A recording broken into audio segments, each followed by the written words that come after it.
बिस्मिल्लाहिर्रहमानिर्रहीम। अल्लाह के नाम से शुरू जो बहुत मेहरबान रहमत वाला। मेरे मुहतरम अजीज़ दोस्तों, अस्सलामु अलैकुम। हम उम्मीद करते हैं कि आप सब खैरियत से होंगे। अल्लाह ताला आप तमाम सुनने वाले मुसलमानों की तमाम जायज़ हाजतें पूरी फरमाए। ये दुआ अल्लाह अज़्ज़ व जल हमारे हक में भी कबूल फरमाए, आमीन तुम आमीन। आज की वीडियो में आप सुन सकेंगे एक अल्लाह के नबी हज़रत अय्यूब अलैहिस्सलाम का वाक़या, जिनको अल्लाह ताला ने कुरान पाक की एक सूरत में साबिर का खिताब अता फरमाया। और क्योंकि इनकी औलाद का मर जाना और इनकी माल दौलत का ख़त्म हो जाना और आपका बेहद बीमार हो जाना, सिर्फ आपकी बीवी आपके साथ रही और तमाम लोग आपको इसी हालत में छोड़कर चले गए, फिर भी आप अल्लाह अज़्ज़ा व जल का शुक्र अदा करते रहे और फरमाते रहे, जब तक उसने दे रखा था मेरे पास था, जब उसने चाहा ले लिया। इस सब्र व शुक्र के वाक़े को मुकम्मल तौर पर कुरान और हदीस के आइन मुताबिक समझने के लिए इस वीडियो को एंड तक ज़रूर देखें। तो बढ़ते हैं हम अपनी वीडियो की तरफ। हज़रत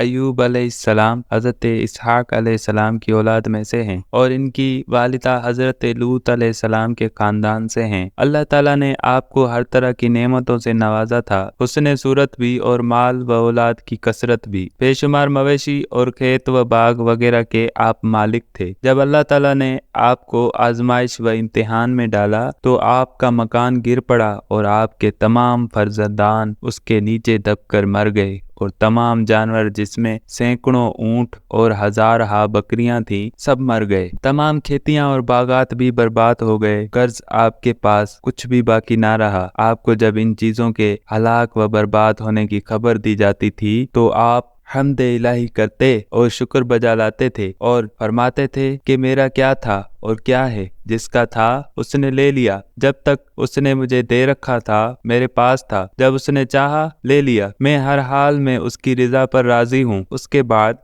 आप बीमार हो गए और आप के जिस्म मुबारक पर बड़े बड़े आबले पड़ गए। इस हाल में सब लोगों ने आपको छोड़ दिया, बस फकत आपकी बीवी, जिनका नाम रहमत बिनते अफराइम था, जो हजरत यूसुफ अलैहिस्सलाम की पोती थीं, आपकी खिदमत करती थीं। साल हा साल तक आपका यही हाल रहा। आप आबलों और फोड़ों के जख्मों से बड़ी तकलीफ में रहे। आमतौर पर लोगों में मशहूर है कि मादल्ला आपको कूड़ की बीमारी हो गई थी। चुनाचे बाज गैर मोतबर किताबों में आपके कूड़ के बारे में बहुत सी गैर मोतबर दास्तानें भी तहरीर हैं, मगर याद रखो कि ये सब बातें सरताबा बिल्कुल गलत हैं और हरगिज हरगिज आप या कोई भी नबी कभी कूड़ और जुजाम की बीमारी में मुब्तला नहीं हुआ, इसलिए कि ये मसला मुत्तफिका अलैह है कि अंबिया अलैहिमुस्सलाम का तमाम उन बीमारियों से महफूज रहना जरूरी है जो अवाम के नजदीक बाइस से नफरत व हिकारत हैं, क्योंकि अंबिया अलैहिमुस्सलाम का ये फर्ज मनसब ही है कि वो तबलीग व हिदायत करते रहें। तो जाहिर है कि जब अवाम इनकी बीमारियों से नफरत करके इनसे दूर भागेंगे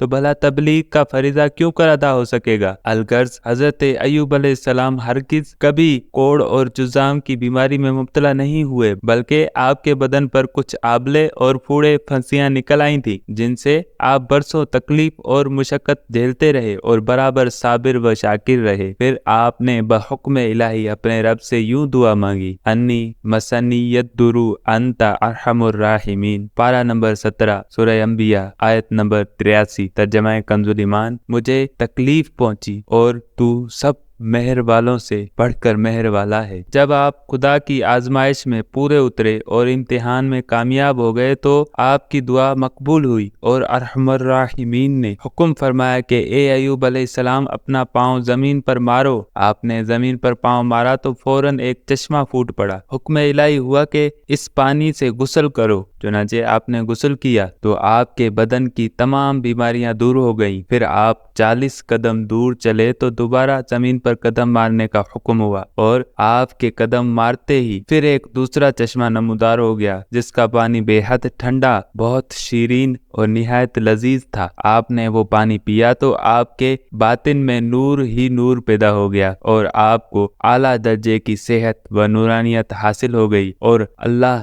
ताला ने आपकी तमाम औलाद को दोबारा जिंदा फरमा दिया और आपकी बीवी को दोबारा जवानी बख्शी और उनके कसीर औलाद हुई। پھر آپ کا تمام ہلاک شدہ مال و مویشی اور اسباب و سامان بھی آپ کو مل گیا، بلکہ پہلے جس قدر مال و دولت کا خزانہ تھا اس سے کہیں زیادہ مل گیا۔ اس بیماری کی حالت میں ایک دن آپ نے اپنی بیوی صاحبہ کو پکارا تو وہ بہت دیر کر کے حاضر ہوئی، پر غصے میں آ کر آپ نے ان کو 100 درے مارنے کی قسم کھا لی تھی۔ تو اللہ تعالیٰ نے فرمایا کہ اے ایوب علیہ السلام، آپ ایک سینکوں کی جھاڑو سے ایک مرتبہ اپنی بیوی کو مار دیجئے، اس طرح آپ کی قسم پوری ہو جائے گی۔ چنانچہ اللہ تعالیٰ نے قرآن مجید میں اس واقعے کو اس طرح بیان فرمایا ہے۔ پارہ نمبر 23 سورہ صاد آیت نمبر 42 سے 44 تک، ترجمہ کنز ایمان۔ ہم نے فرمایا زمین پر اپنا پاؤں مار، یہ ہے ٹھنڈا چشمہ نہانے اور پینے کو، اور ہم نے اسے اس کے گھر والے اور ان کے برابر اور عطا فرما دیے اپنی رحمت کرنے اور عقل مندوں کی نصیحت کو، اور فرمایا کہ اپنے ہاتھ میں ایک جھاڑو لے کر اس سے مار دے اور قسم نہ توڑ، بے شک ہم نے اسے صابر پایا۔ کیا اچھا بندہ، بے شک وہ بہت رجوع لانے والا ہے۔ الغرض حضرت ایوب علیہ السلام اس امتحان میں پورے کامیاب ہو گئے،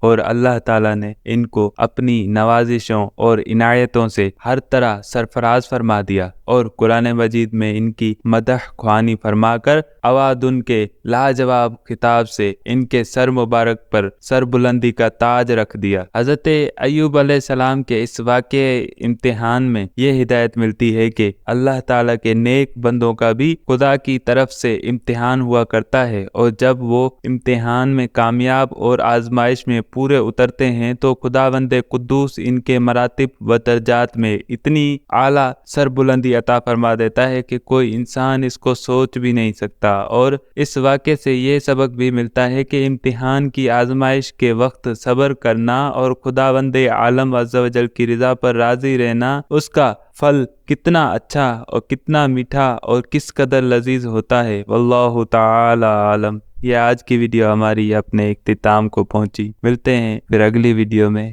ایک نئے واقعے کے ساتھ۔ تب تک کے لیے اجازت دیجیے، اور ہمارے اس اسلامک چینل کو لائک، سبسکرائب اور دوسرے لوگوں کے ساتھ شیئر کرنا نہ بھولیے۔ السلام علیکم۔